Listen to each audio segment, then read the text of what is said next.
cold, wintry day, and I thought I'd better get out here and make this video real quickly before it starts raining again. And I think you all know what these are. Some people call these sticker bushes. These are thorns. A lot of plants have them. And you know what happens when you get one of these stuck in your skin, in your finger, or somewhere else. It doesn't feel very good, does it? The Bible talks about a thing called a thorn in the flesh. And today we're going to talk about what is that thorn in the flesh. And Paul talks about this in 2 Corinthians 12. Yehovah had left it there in his life to try him, to test him, to refine him, and to keep him humble. And Paul says, okay, I can't get rid of this thing. So you know what? I'm going to take my lemons and make lemonade. And I'm going to take this tormenting thing and I'm going to turn it into a strong point, spiritually speaking, and a place of strength through which I can exhibit and manifest the character and the nature of Yeshua, the Messiah. You know, even beautiful roses have thorns, and our lives are kind of like roses, beautiful, but we've got the thorns in them. Stay tuned. You don't want to miss this.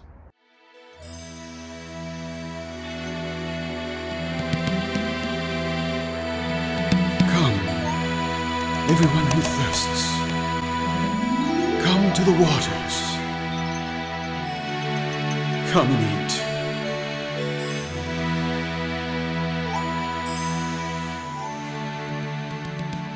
Listen diligently. Well, Shabbat Shalom, everyone. And for those of you that are on YouTube watching this, I am smiling and happy. Well, it's Shabbat. That's reason enough. But I'm also smiling and happy because probably an hour and a half or so prior to making this video, we've been having online fellowship with our Hoshana Rabbah Elim online congregation, Congregation Elim Online. There we go. That's the name we call it.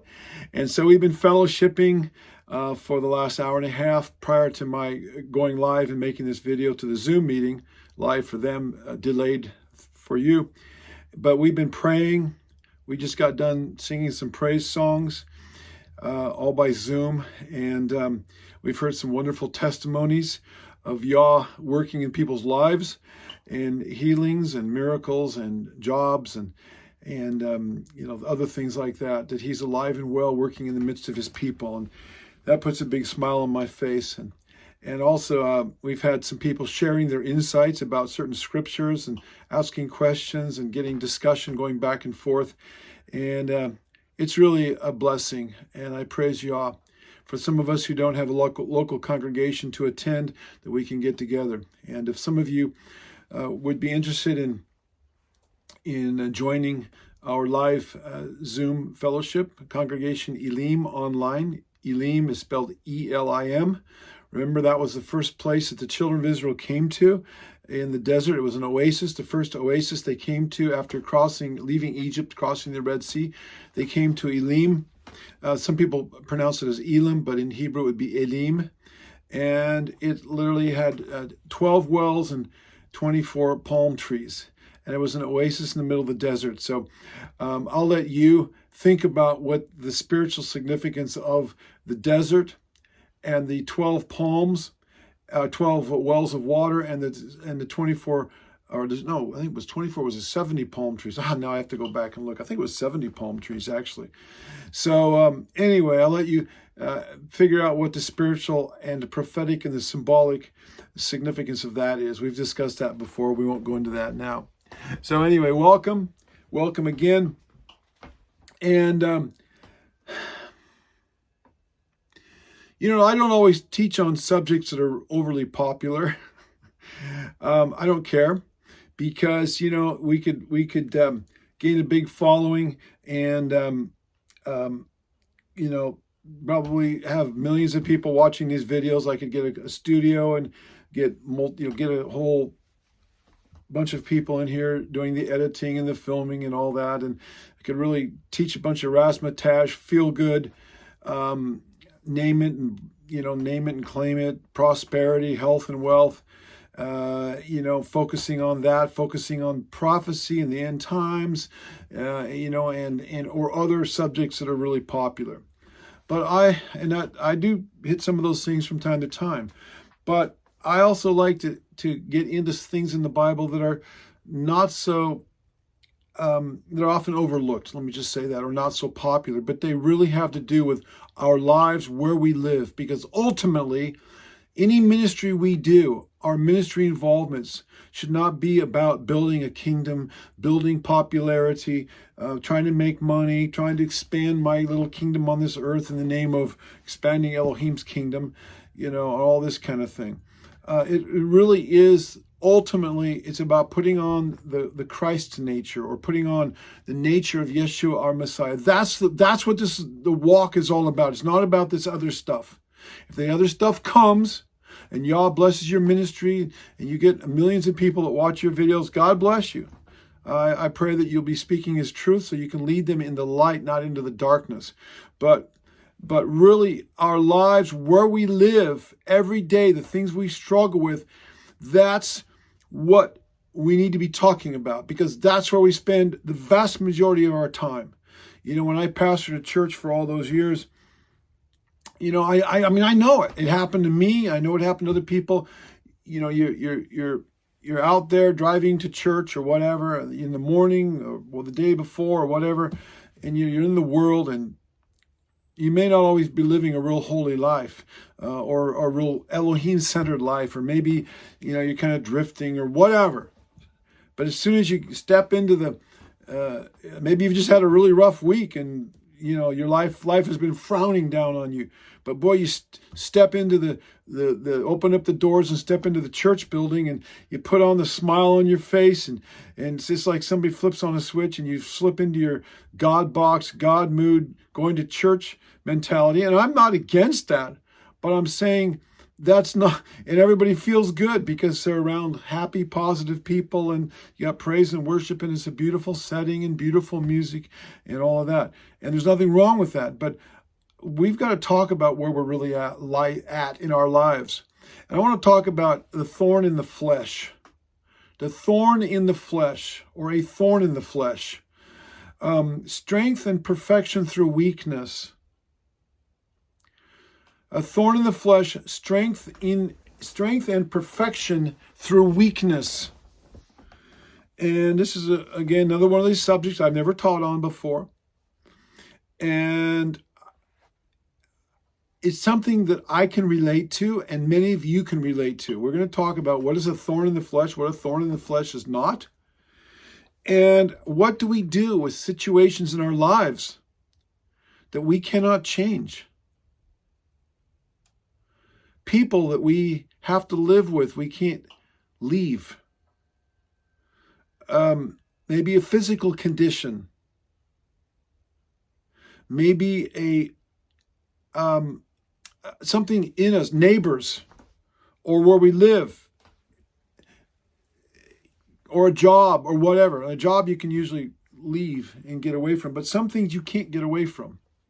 It's there continually. Let me read what the context of this is. Our text for today is 2 Corinthians 12, 7 through 10. 2 Corinthians 12, 7 through 10.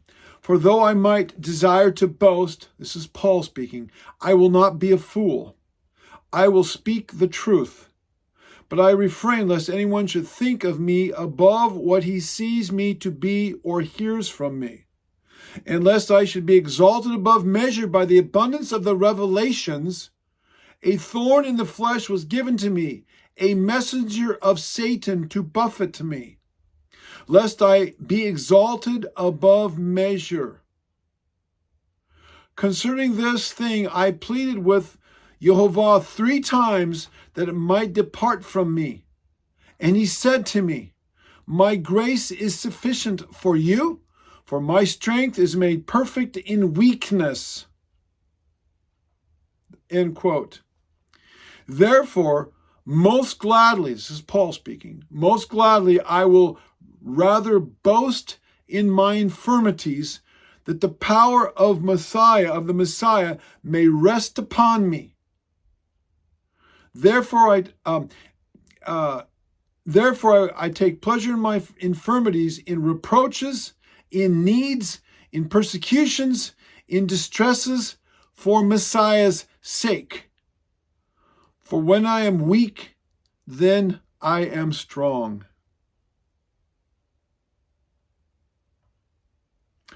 I think we need to take a moment, and let those words sink in.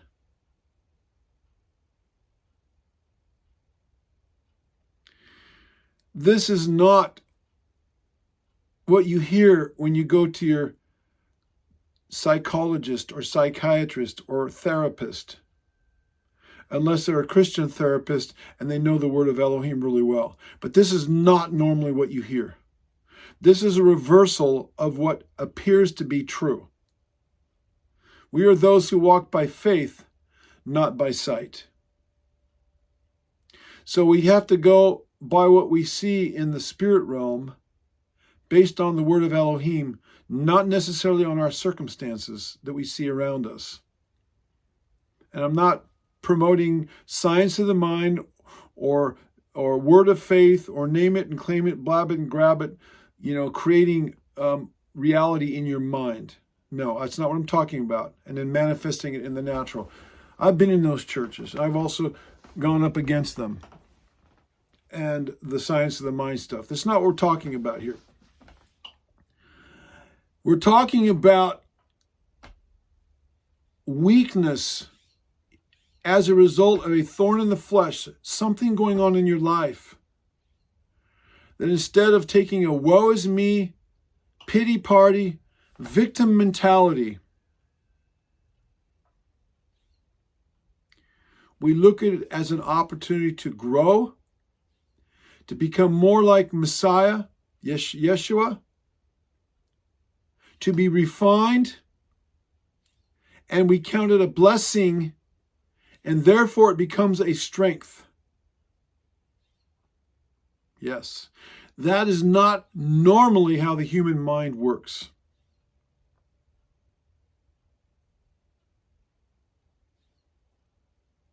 I understand the power of positive thinking, and there's something to that.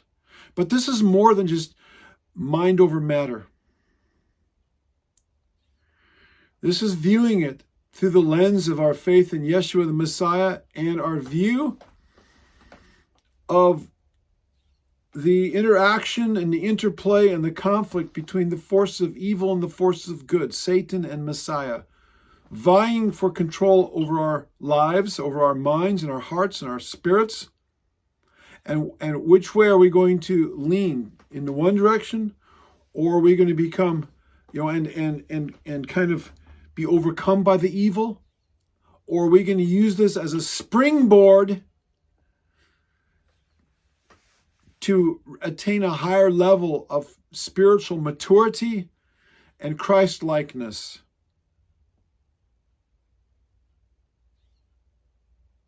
Being transformed into the image, literally metamorphosed into the image of Yeshua, Romans 12, verse 2. So there was something that Paul could not get away from. We'll talk about that in a minute. So you no doubt have heard the expression, take your lemons and make lemonade. I use that a lot in my own life because things happen unexpectedly. And you're like, whoa, what was that? Just hit me. Or things, hit you out of left field, hit you in your blind spot. Unexpected circumstances, whatever. And I have tried to learn to find the blessing in everything. It makes life a lot easier. It's not always readily available or readily apparent what that blessing is. But if we seek Yah and ask Him, He will reveal it to us sooner or later. It might be years later. So we need to learn to take the bad things that happen in our life and make something good out of them. whether it's trials that we're experiencing, or persecution, or suffering, or health issues, or financial problems, or spiritual attacks, or constant danger, civil unrest, pandemics, war, or evil people, as well as the forces and influences of the antisocial, anti-societal, antichrist societal conditions around us. So many of these situations that we face are chronic in that they are continual, and we are powerless to change or to avoid them. That's what I think Paul meant when he said a thorn in the flesh. It would not go away. It's really pointless to try to figure out what that thorn in the flesh is. We don't know. People have speculated. What, did he have some physical condition? Did he have a problem with his eyes? Did he have a health condition? I kind of think there's no scriptural evidence for this, but I kind of think he was single. Obviously he was single. And there's no mention of a wife. And that doesn't mean he didn't have one, but he seems to be alone in the ministry. And this would have been very uncommon for a man of his stature in the Pharisaical community to be single, to not be married. It just did not happen. They were married. So either his wife died, and he never remarried, or she divorced him. Now again, I have no scriptural proof of this, but I can't help but wonder if he hadn't been married, but she divorced him, because they allowed for divorce for all kinds of reasons, because he went rogue, he went heretic, he left the Pharisaical religious system, and he radically got saved by Yeshua. And he had been a high-level Pharisee.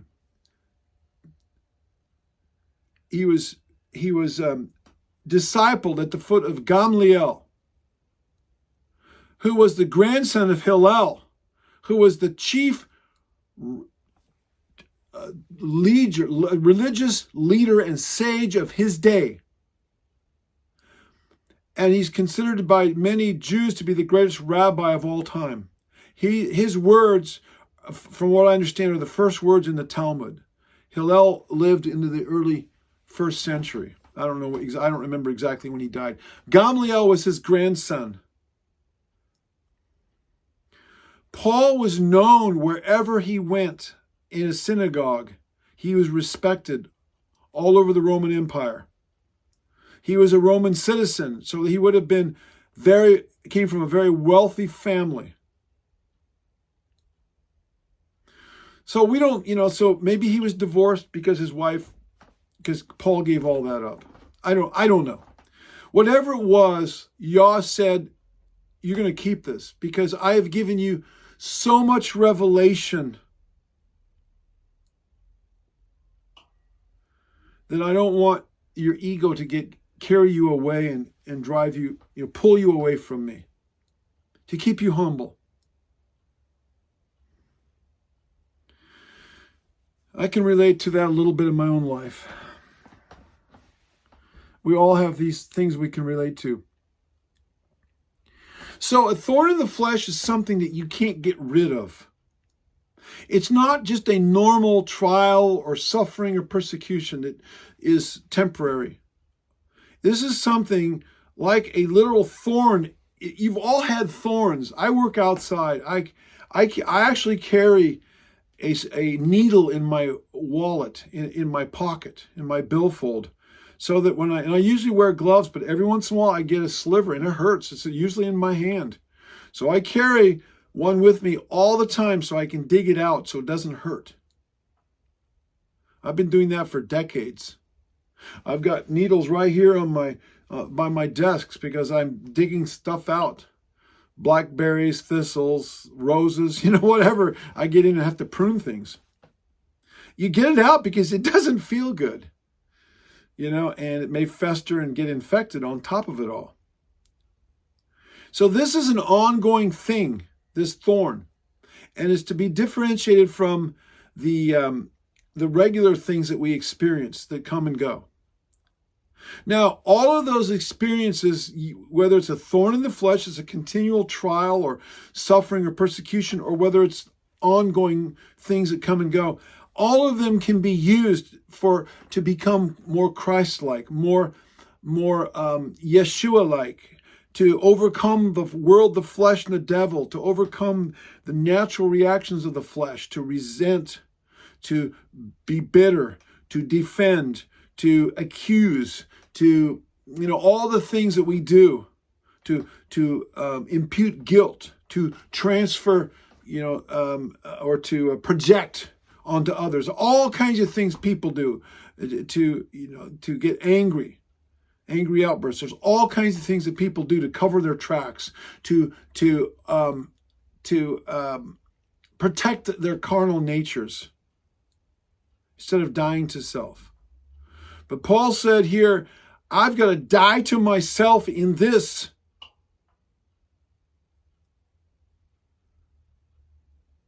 And this is how Yeshua is going to be made more perfect in me. His strength is made perfect in weakness.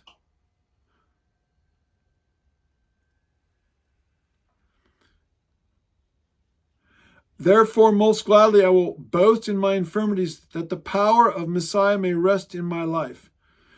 There are many examples in the Bible of people having to die to themselves and their own dreams and their own desires to be the servants of Yah. But the most notable example of that was Yeshua. He went through all kinds of things: shame, ignominy, ridicule, false accusations, blasphemy, rejection, betrayal, and ultimately murder on the cross, crucifixion. We read in Philippians 2, starting in verse 3, let nothing be done through selfish ambition or conceit, but in lowliness of mind, let each esteem others better than himself. Let each of you look not only for his own interest, but also for the interests of others. Let this mind be in you, which was also in Messiah Yeshua, who, being in the form of Elohim, did not consider it robbery to be equal with Elohim, but made himself of no reputation, taking the form of a bondservant, coming in the likeness of men, and being found in appearance as a man, he humbled himself and became obedient to the point of death, even the death of the cross. Therefore Elohim has highly exalted him and given him a name which is above every name. That's the ultimate thorn in the flesh. Yeshua divested himself of his power and his glory and put on flesh. Thorn in the flesh. And became like humans and had to endure all the things that he went through. The Creator, the one that created these people.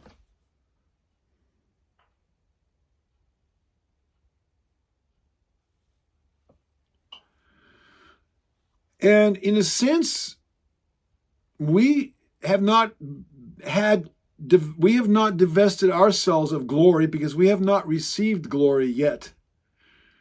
We will at the resurrection. But those of us that are seated with Yeshua in heavenly places and have taken on or are attempting to take on the Christ nature and are letting him work in our lives, and we are being transformed little by little. It's a lifetime process. Living in this earth suit, this physical earth suit, is a trial. Living on this earth is an ongoing, chronic test and trial. Amen? You can't get away from it. And this is what we have to go through in order to inherit eternal life. We have to become overcomers. So life itself is an ultimate thorn in the flesh. That's not what I'm specifically speaking about today, though it is true. I'm speaking about situations in your life that will not go away. It may be financial. No matter how hard you work, you can't quite, some people just make money no matter what. Other people have to struggle at it. It may be a physical health condition that is genetic, and for whatever reason, Yah has not healed you yet. He will eventually. His promises are true.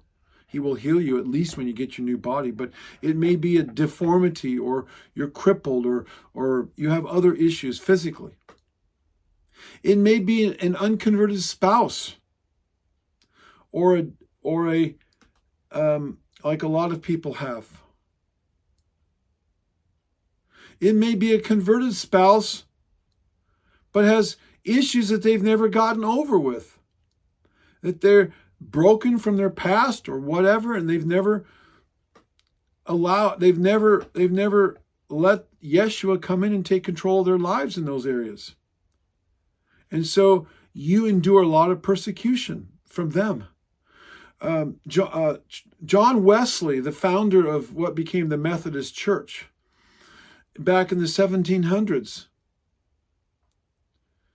he had a wife. Solomon talks about the contentious wife. It's better to live in the corner of an attic with a dry crust of bread and a little jug of water than to live in a giant house with a contentious wife, or a contentious husband, or a contentious child, or anybody who's contentious. I think Solomon would have known all the women that he had in his family, or in his, at his disposal, if you could call that a family. I'm sure it wasn't. And look at, so anyway,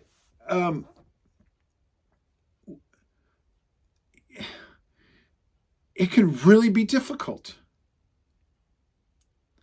but also can be used as an opportunity to draw closer to Yeshua, to cling to that cross. Let the blood of the dying Yeshua drip on you as you're looking up, and you say, you went through this for me.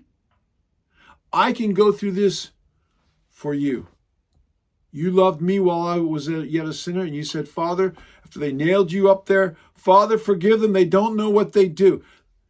That is the least I can do for the person or the situation or whatever that I have in my life that will not go away. And I give it to you. And I believe that you have allowed it for my benefit until I learn the lessons that I need to learn. Right now, I'm going through the book of Job. Years ago, I wrote a commentary in my Bible. I have a wide margin Bible, lots of room for lots of notes on both sides of the margins or of the columns. Anyway, I made a lot of notations in my Bible years ago on the book of Job, but I never filled the notes out in my Bible commentary. I'm in the process of doing that right now. I have a Bible commentary that's thousands of pages long, and I haven't written too much on the book of Job. And that's an overlooked book. And as I'm going through it line by line, and I'm like, wow, this is rich. This is rich. I think Job and Ecclesiastes kind of go hand in hand in many respects. But it's rich. It's where we are at. When Job was suffering and going through things he didn't understand, and he's asking the age-old question that everybody asks, why do bad things happen to quote-unquote good people? Or what is the meaning of life? Why was I put here on this earth? Nothing makes sense. If there is a good God, then why is all this suffering going on the earth? Job turns these questions around and around. And in his three friends, that if you could call them friends, they have a religious mindset that's very parochial, very narrow, very limited. That's why Yah rebuked them. They were stuck, and they were not good friends. And, he could let go of his friends, but there was one thing he could not let go of, and Satan did not take away from him. His wife. It said, curse God and die.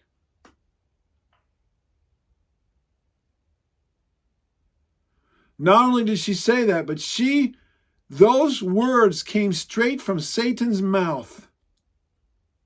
When Yah had the sons of Elohim appear before the court of heaven in Job chapter 1 and 2. And Elohim asks Job, have you seen my faithful servant Job? He's the most righteous man on the earth. And the mocking and the taunting and the scorning Satan goes, oh yeah, it's because you've blessed him. You put a hedge of thorns around him. But if you take all that away, he will curse you and die. And Job's wife took those words that Satan uttered twice, and she spoke them. And then he took everything, the devil took everything away from Job, his family, his wealth, and he left the wife, and he left these 3 spiritually immature, silly friends. In fact, one of them, I don't know, it's in the first part of Job chapter, whatever, actually was hearing from the devil and speaking the words as if they were coming from Elohim. The one friend, and I don't mean to get off on Job, this is in Job chapter 4, it's Eliphaz. He talks about a vision of the night when a spirit passed before my face, and the hair on my body stood up. It stood still. That's verse 13 and 14. This was not the Holy Spirit. The Holy Spirit does not have that reaction on you. Okay, your hair may stand up, but this is not a positive reaction. I could not discern his face. A form was before my eyes. There was silence. Yeah, there was a form. It was a disembodied spirit, a demon. I have seen these before. And then he goes on to say what this demon told him, as if it was coming from God. Oh yeah, that's who Job's friends were. One of them's getting revelations from a demonic spirit. The wife is getting revelations from Satan. That's a thorn in the flesh, especially the wife. So, these are difficult situations when they're right close to you, if that happens to be the case. Or if it's a health issue or a financial issue or whatever. But it's something that Yeshua went through. And Paul said, if I'm going to go through it, I'm going to take my lemons and make lemonade and find the blessing in that. And I'm going to bring Yeshua into this, and I'm going to go his route. That's part of the death, burial, and resurrection that baptism represents. People, when they talk about baptism, they don't often talk about dying. Oh, I'm a new Christian. I'm born again. Celebrate and rejoice. That's great. When I baptize people, they understand the whole picture of what baptism represents. It's not just, oh, Jesus forgave me and, he loves me and I have a wonderful life and my name is written in the Lamb's Book of Life and I'm going to go to church, here and there, now and again, whatever, and stand on the street corner and wait for I got my get out of hell free card as I stand on the street corner and wait for the rapture bus to take me home. Take me to heaven. No, it's about dying to self. That's a process. That's really hard. Very hard. But and not only that, but overcoming all the stuff that comes at us.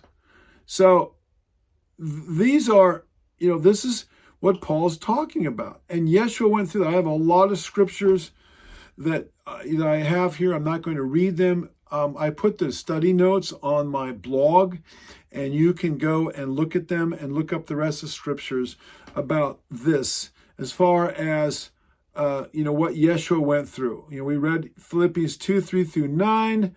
Isaiah 53:3, he is despised, rejected by men, a man of sorrow and acquainted with grief, and we hid, as it were, our faces from him. He was despised, and we did not esteem him. You remember that Yeshua went into his own town of Nazareth, and his family and some of his family and the people there who knew him rejected him. He was a stumbling stone, a scandal to them, and he could not do many things, many miracles or mighty works in that town because of their unbelief. Rejection. Looking unto Yeshua, the author and the finisher of our faith, who for the joy that was set before him endured the cross, despising his shame, and has sat down at the right hand of the throne of Elohim. Hebrews 12:2. As I've said so many times, the way down is the way up. Think about it. That's radical. That's not the way it is in the world. Yeshua said, whoever will be the greatest among you, let him be your servant. Yeshua had to go way low before being exalted to the right hand. And that's the way we have to go. And that's why we have to die to ourselves. And even the thorns in the flesh, the things that will not go away. I mentioned about John Wesley's wife. I mean, you can go read about her on the internet. She was a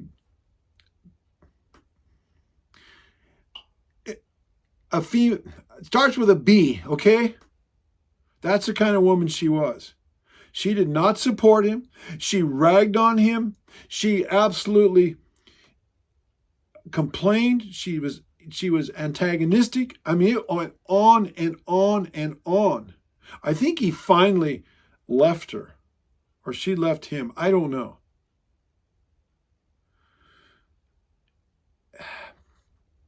There's a few people in the Bible that didn't have it very easy either. Look at Jacob. Even Abraham. There were some wives that were fighting. Look at Hannah, the mother of Samuel. She had a, her husband was, what was his name? Well, the other wife was Peninnah. And anyway, but there was this rivalry. Hannah was very godly, but this other woman was. Polygamy just doesn't work. So don't go there. Don't even try it. Don't try it. I don't know from experience. Trust me, but just don't go there. There's no good examples in the Bible of polygamy. There just aren't. Why anybody would think that they want to do it? And there's heretics in our age that say, "Oh yeah, men need to be doing this." They call it, what, a patriarchal marriage or something. Oh, come on. You're just a dirty old man. We all know it. Yeah. If you can't handle one wife, and what I mean is you can't learn to live with one wife and overcome your issues, that don't take another wife. Don't even go there. Anyway, but a lot of people, struggled with family members and so forth, and it's not easy. Life is about overcoming. There's a lot of scriptures I could give here. I'm going to keep this kind of short. But Yeshua became sin so that he could sympathize with our weaknesses, because we go through them. And he had to suffer. He learned obedience by the things which he suffered, and having been perfected, he was perfect. That's a bad word. He was completed. Teleo. This is Hebrews 5:8-9. And he became the author of eternal salvation to all who obey him. So he learned what it was like to be weak, so that he could intercede for us, understanding what our weaknesses were or are. And also, many of the things that we've had to go through, it helps us to be empathized with and relate to other people, so we can be compassionate and merciful toward them. So if we are to walk with Yeshua as he walked, will not the same thing occur to us? Persecution, trials, tribulation, false accusation, people lying about us, people attacking us, Satan attacking us, you name it. Is this not the ultimate laying down of one's life as he did? Is this not being conformed to his death in order to gain the highest reward, to which his resurrection and ascension to the right hand of his Father set us the example of?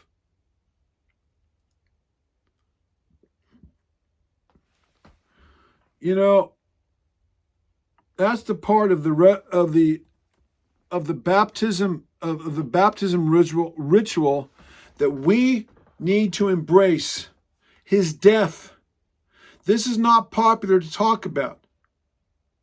This is, these are not the kind of videos where you can put it up on, your video platform and you're going to get hundreds of thousands or a million views.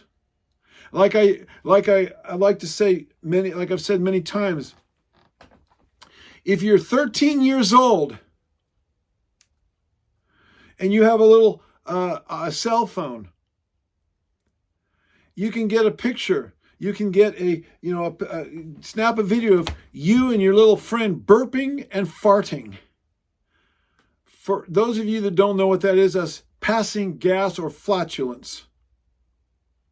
And you can get 1 million views.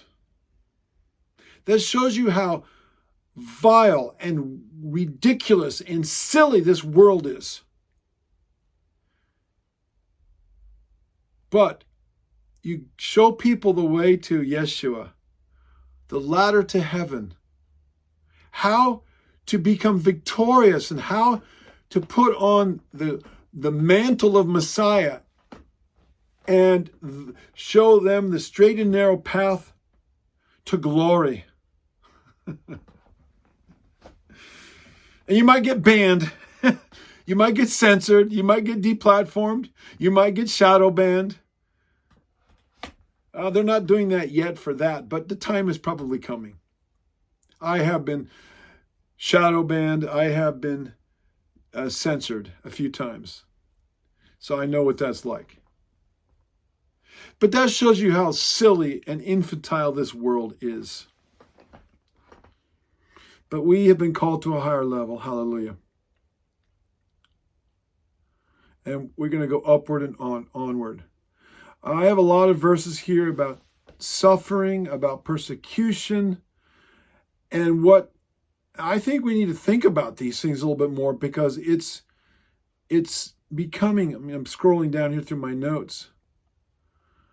It's coming more and more against Christians and Bible believers. And we're seeing the rise of anti-Semitism all around the world. Don't give me this garbage. I'm not talking about Elim. Don't give me the garbage. Anybody out there watching on YouTube, I'm going to shoot right at you. Don't give me this garbage about, well, the people of Israel, most of them aren't Jews that are over there, and their government is illegal, and their government is wicked, and their leaders are wicked, and the religious people are all wicked, and everybody's wicked, and it's the homosexual capital of the world, and blah, blah, blah, blah, and they're in an apartheid state, and they're persecuting the Palestinians, and all of this. Shut your ugly face. You are a false accuser. You don't know anything. Yes, it is a wicked country. But they are still Jehovah's people. Yes, it may be the homosexual capital of the world, but they are still Jehovah's people. Yes, I don't know all the lineage of all those people, if they're all really Jews, or of the synagogue of Satan, or whatever. I don't know. Yah knows, but some of them are his people. Maybe most of them. You don't know. I don't know.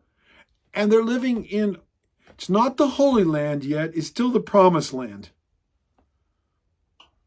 They are still his people, and the Abrahamic covenants are still in force. Not because how good they are, but because of the righteousness of Abraham.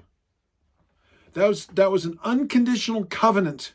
And you false teachers out there that say, oh, they broke the covenant, so therefore that covenant no longer is in existence. You are a liar, a damnable liar. That's called a damnable heresy, and you are guilty of blasphemy because you're calling Elohim a liar.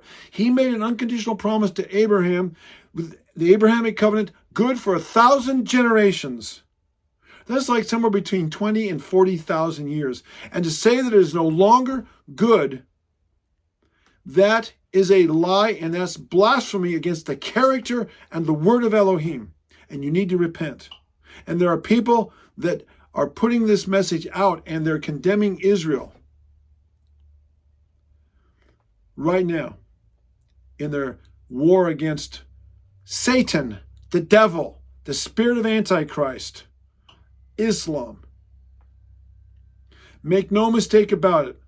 The spirit of Antichrist is no more better manifested than in the demonic religion of Islam. There is nothing good about it except a few things that they copied, plagiarized from the Bible and put in the Quran, which I have read cover to cover, and they put it in there. Just enough truth in the midst of the poison to suck people in.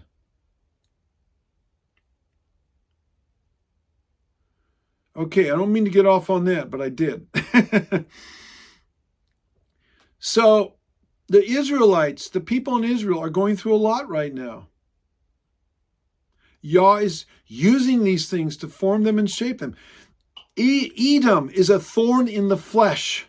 Islam is a thorn in the flesh against the people of Elohim, and it is raising itself up against the Jews, our brothers, and the Christians.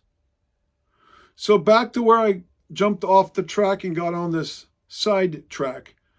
Persecution is coming to us more and more.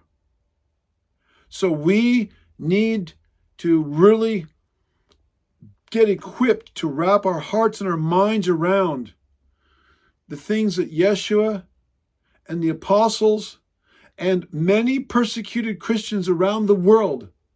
I'm looking at a map up here from Voice of the Martyrs that I have taped to my door with all the persecuted, most of Europe, half of Africa, more than half of Africa is Christians are being persecuted. Almost all of Asia. All of Asia except South Korea, Thailand, and Russia, and a few countries like that. Everything else, they're all, and the Middle East, all the entire Middle East, except Israel. Persecution of Christians. I mean, I'm looking at that map, and it's about almost half the world. Not quite. Actually, it'll be probably about a fourth of the world. Something like that. So it's coming. So this is going to be a chronic thing, like a thorn in the flesh, but we can be made strong in Yeshua through it. They accuse Yeshua of having a demon, of being a blasphemer, he was rejected by his own brethren. Finally, he was betrayed unto death by one of his closest associates, and then murdered by the humans he had created out of the dust, and come to earth to save from the penalty of their sins. We could go through a lot of scriptures in the Bible about people that were persecuted and that had to experience delayed gratification. They did not receive their rewards here and now. They went through mockings and scourgings and chains and imprisonment and wandered. I'm quoting from Hebrews 11. They were sawn in two, were tempted, were slain with the sword. They wandered in sheepskins and goatskins, being destitute, afflicted, in torment, of whom the world was not worthy. They wandered in deserts and mountains, in dens and caves of the earth, and all these have obtained a good testimony through faith, did not receive the promise, Elohim having provided something better for us, that they should that they should not be made perfect apart from us. Let's talk about some other thorns in the flesh that people experience in the Bible. Lot had to endure, back in Sodom and Gomorrah, had to endure his worldly wife. That went on for years until she finally looked back and got judged and became a pillar of salt. Moses had to endure Korah and his co-conspirators, as well as 40 years of the Israelites murmuring, rebellion, and faithlessness. He couldn't get away from that. Sodom or Korah was swallowed up, but he was still stuck with the children of Israel for 40 long years, till he was 120 years old. Can't imagine. Elohim had to deal with the wayward and wicked children of Israel. We read in Deuteronomy 32:15, but Yeshurun, that was another name for Israel. That means Yeshurun means the upright ones. But Yeshurun grew fat and kicked. You grew fat, you grew thick, you are obese. Then he forsook Elohim who made him and scornfully esteemed the rock of his salvation. That's the summation of the Israelites. Job had to endure his perverse and Satan-inspired wife. We talked about that already. Job had to endure his misguided friends. He said of his friends, all my friends abhor me, and those whom I love have turned against me. Job 19:19. His wife had even turned against him. All my friends and those whom I love. His wife.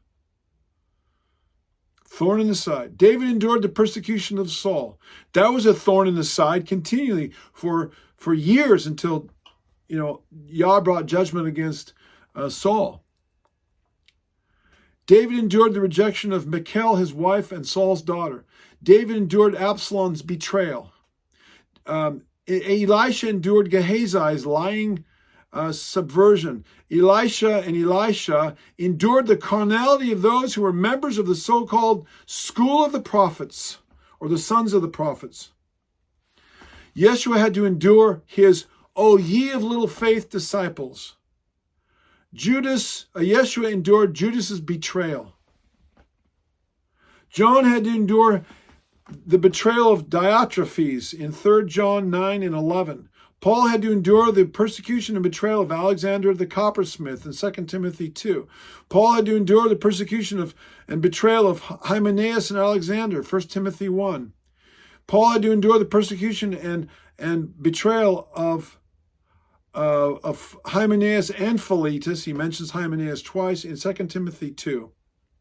Yehovah has to endure the persecution and betrayal of the human race and each of us daily. Now, this is not a pleasant topic to be talking about. I get it. This is tough because this is where we're all at. This is not a warm, fuzzy, cozy message. Be warmed and be filled. Peace, peace.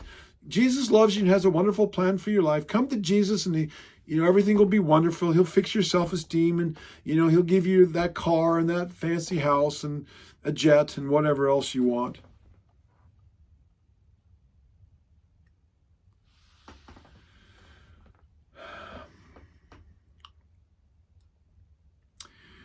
We read in Psalm 41, verse 9, even my own familiar friend in whom I trusted, who ate my bread, has lifted up his heel against me. That was a prophecy of David about himself, but a prophecy obviously of relating to Judas's betrayal. And that could apply to a lot of us. Psalm 55, verse 12 says, for it is not an enemy who reproaches me, then I could bear it. Nor is it one who hates me, who has exalted himself against me. Then I could hide from him. But it is you, a man, my own equal, my companion and my acquaintance. We took sweet counsel together and walked to the house of Elohim in the throng. Many times the thorns in the flesh are those people that are the closest to us that have betrayed us, or when triggered, act a certain way and begin to speak like Job's wife, speak of the devil or speak by the devil. They accuse, They blaspheme. They torment. They maybe even out of their mouth comes vile, profane, foolish, blasphemous, and even irreverent and even pornographic vulgarities. When that happens, that is not the Holy Spirit. That's another spirit.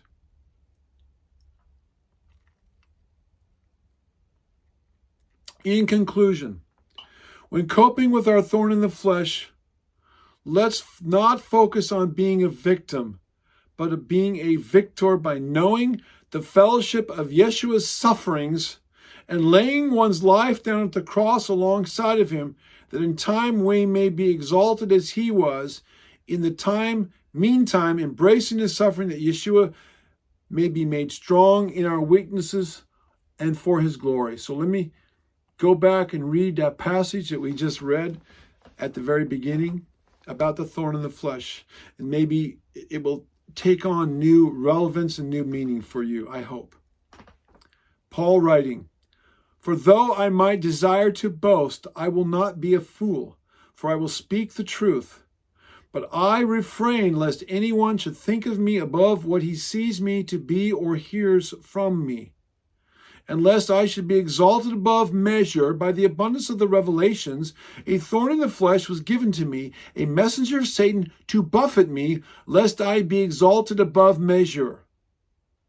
Concerning this thing, I pleaded with the Lord 3 times that it might depart from me. And he said to me, quote, 'My grace is sufficient for you, for my strength is made perfect in weakness,' end quote. Therefore, most gladly, I will rather boast in my infirmities, that the power of the Messiah may rest upon me. Therefore, I take pleasure in infirmities, in reproaches, in needs, in persecutions, in distresses, for Messiah's sake. For when I am weak, then I am strong." 2 Corinthians 12, verses 7 through 10. And let me just say this in final conclusion. Last week we talked about standing in the gap. These are related subjects. About standing in the gap, being a repairer of the breach. You know, I may not be able to repair somebody else's gap or breach in their lives when they refuse to repent of their evil sins, of their evil words against me, and because there's a chink in their armor, there's a hole in their spiritual wall through which Satan can get in. But I don't have to let their weakness become my weakness by taking on offense, bitterness, unforgiveness, angry outbursts, or any of these kinds of things. If I do, then I'm opening up a hole in my armor. I'm opening up an opening in my wall through which the enemy can get into my city, my spiritual city of my life. You see, Yah put a hedge around Job. But if we through sin, can open up holes in that hedge, and that's by our choice. And then the enemy can get in. That's called an open door. Now, Job had a hedge of protection because he was righteous. He was the most righteous man, according to Elohim.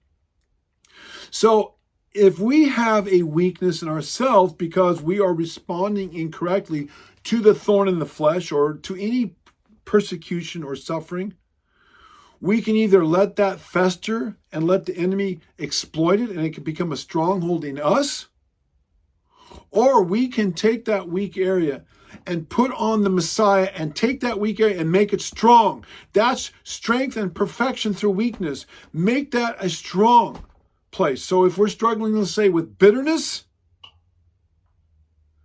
then we need to get baptized in his love.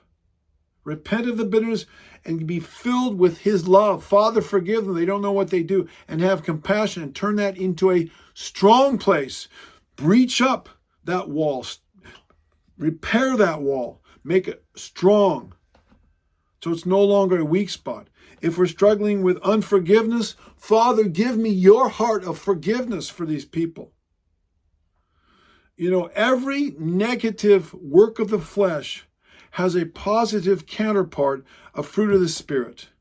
We need to discover what that is, and through Yeshua's help, His Spirit and His Word, that weak area in ourselves, that thorn in the flesh, can become a strong testimony and a strong place in our spiritual house and in our spiritual wall. For the glory of Yehovah, as Yeshua grows in us, as we overcome the world, the flesh, and the devil, and take on His nature and become more like Him. Hallelujah. That concludes my talk for today. I hope you were blessed.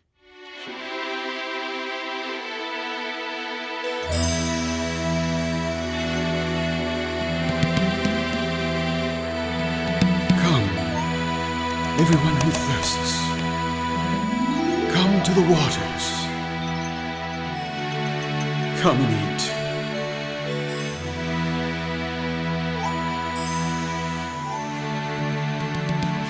Listen diligently to me, and eat what is good.